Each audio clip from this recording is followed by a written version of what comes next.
ভুলে কারো গীবত করে ফেললে করণীয় কি? আপনি যদি কারোর গীবত করে ফেলেন, কারোর পেছনে সমালোচনা করে ফেলেন, এটা অন্যায়, বান্দার হক নষ্ট করলেন, তাহলে কি করবেন? এই গীবতের কাফারা বা ক্ষতিপূরণ হিসাবে আপনি 4টি কাজ করবেন। নাম্বার 1, আল্লাহর কাছে মাপ চাইবেন। আল্লাহ, আমি গীবত করে ফেলেছি। গীবত করা কি হালাল না হারাম?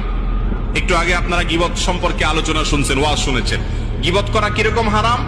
আপন ভাই মারা গেলে তার গোশত কামড়ে খাওয়া, রান্না করে খাওয়া, তার গোশত খাওয়াটা যেরকম অপরাধ, গীবতটা সেই রকম অপরাধ। কত ডেঞ্জারাস অপরাধ চিন্তা করেন। এইরকম অপরাধ আপনি করে ফেলেছেন, এটা যখনই আপনি আজ করবেন যে আমি এত গীবত করে ফেলেছি, সাথে সাথে আল্লাহর কাছে 1 নম্বর কাজ হলো মাপ চাইবেন। কি চাইবেন?